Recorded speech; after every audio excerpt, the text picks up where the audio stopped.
What's good, YouTube? It's Jay here, and today I'm going to be doing a bit of a different video for Empire War Re. I'm going to call it the Ship Profile series, at least for this mod anyway. It's basically just going to be covering what are some of the best assets of the New Republic. I call them New Republic, but the Rebellion, from ship types to starfighters to everything of the sort. And in doing so, we're just going to engage in a couple of different space battles to show off individual units, and again, just point out what some of their best elements are. So we'll start off with this small fleet right here,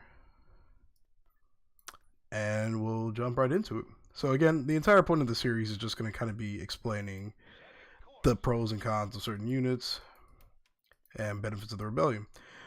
Before I get started on that, one thing I do want to point out is I have created a Discord for the channel. I'm going to put that in the link in the description below. And again, feel free to come join this Discord. We're happy, we're friendly, don't be a jerk, and have a good time.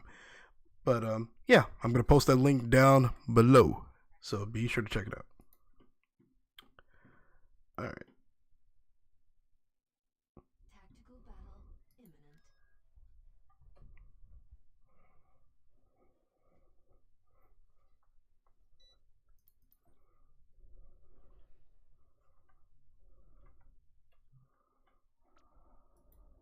Cruiser here.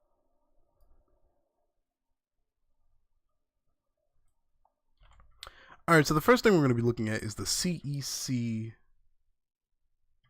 Oops. We're going to look at the CEC CG273. So it's a small light corvette, bigger than the CR90, that encompasses using missiles, light laser cannons, and low energy turbo lasers. It's very good for taking out a light armor target, but it does very little against something like a Star Destroyer. It has a missile jamming ability, which is automated, and a powered engine. This is good for protecting larger battle groups from missile barrages from things like whatever the Imperial missile cruiser is that fires diamond boron missiles. This is your go-to vessel for just reflecting those missiles. It also protects ships from torpedo spear missiles and proton torpedo / concussion missiles from starfighters or other sources.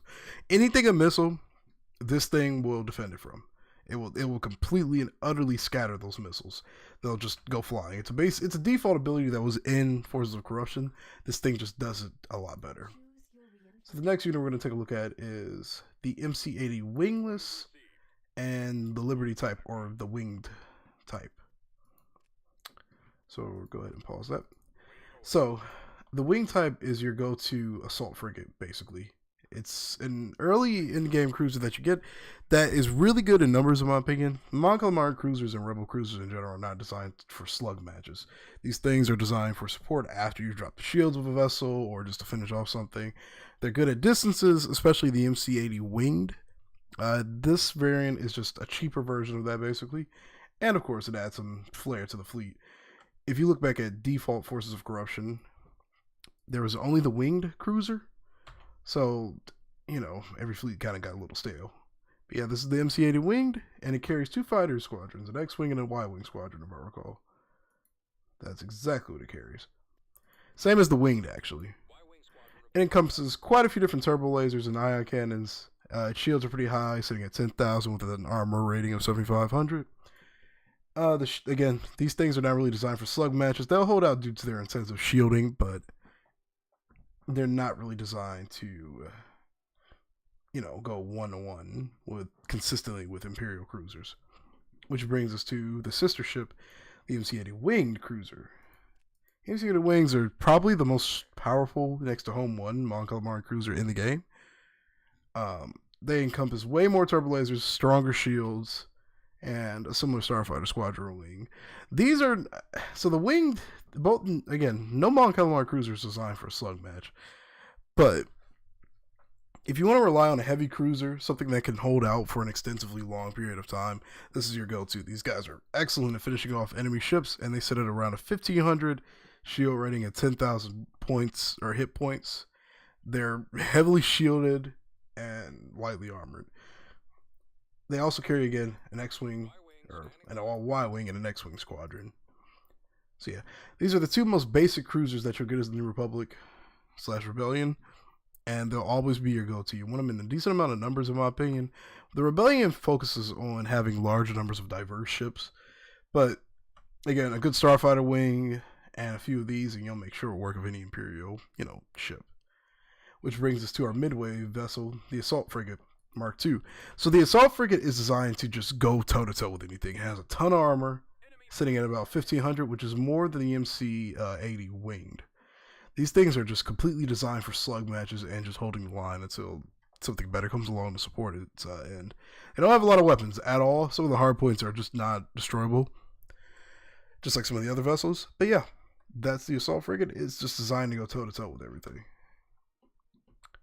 Alright, and so up here in our little corner, you can see I have a couple of vessels, including some Imperial Star Destroyers, which I might cover in a separate episode. And now we're going to take a look at our Nebula Star Destroyer and our Home 1 vessel. So, as you can see, the Nebula is powerful. This thing is amazing. It has a ton of shields. Let's just go ahead and read its profile, too. It's sitting currently... Oh, it actually doesn't have a shield rating. I believe it's similarly on par with an MC-80 winged, if not greater. The shields last incredibly long in this thing. It carries 2 A-wings and 2... Actually, yeah. It carries an A-wing, Y-wing, X-wing, and B-wing squadron. It carries a variety of units. It's designed for going toe-to-toe with things with the support of other ships, basically. And you'll never find it really too much in a losing situation. It has a triple-barrel ion cannon that sits at the center right here. And that thing will completely and utterly obliterate a shield on anything. Even a Star Destroyer. It'll drop it to less than half in some cases. But yeah, that's Nebula Star Destroyer. One of the best ships in the game. It's something you have to actually manually re-enable because it's currently disabled. I guess it's not up to par with the other units.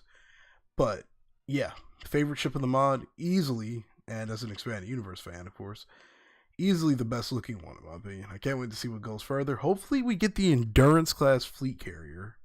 That would be something to see. Some K-wings, some A-wing or E-wings flying alongside each other. That would be great. Alright, so we're going to go over here next to our MC-80 class cruiser. The Home 1, or what was it called? The Reef class, whatever they made up for that. But yeah, Home 1. Home 1 is a battle cruiser design just to go toe-to-toe. 3,000 hit points, or 30,000 rather. 35,000 shield points. And an insane fighter complement from A-wings to B-wings to X-wings and Y-wings. The amount of fighters this thing carries is insane. It's a battle cruiser / carrier similar to a vendor. Doesn't have that many weapons, but it has a ton of shields. And given that it's under Akbar, he boosts all shields of units by 15% while in the presence of the area. But has a large number of heavy ion cannons. And again, it's lightly armed in the turbo laser department. So don't really try to go in a slug match with this. It's good as a support vessel with other ships and units. Obviously, it's the Rebellion kind of follow suite. But yeah, this is one of my favorite ships in the mod and easily one of the most beautiful.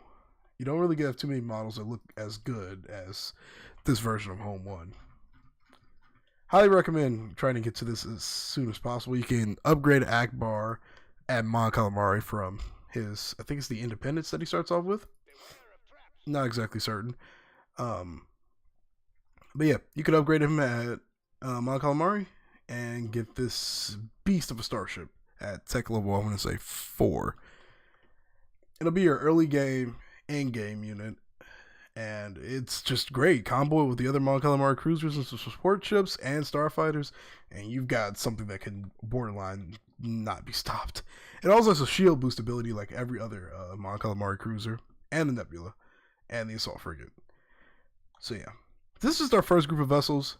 I'm going to go ahead and get started on making a profile for a second video. Probably a little bit more organized. We're going to maybe compose a fleet of a bunch of more, I want to say, random ships. But yeah, these are just some of the ships that are in the mod that just do a fantastic job of they're very effective. Again, you want to combo ships like these with others just to make it a little bit more... You want to gain the full benefit of these. These are designed to finish off enemy ships, whereas the Nebula, while it's also kind of serving the same role, it has incredible amounts of firepower, from proton torpedo launchers to turbo lasers to ion cannons and that triple ion cannon that I was talking about. Like I said, with the Assault Frigate, is designed just to brawl it out with an enemy ship and just be a tank. Everything kind of has a role like a MOBA or an MMO style game. You got tanks, you got DPS type style ships. You've got everything else is kind of like something else based on speed or defense. There are a variety of things to work with. So explore your options, and in the next episode, I'll cover a few more of the Rebellion ships. Thank you for watching. May the Force be with you all. Peace.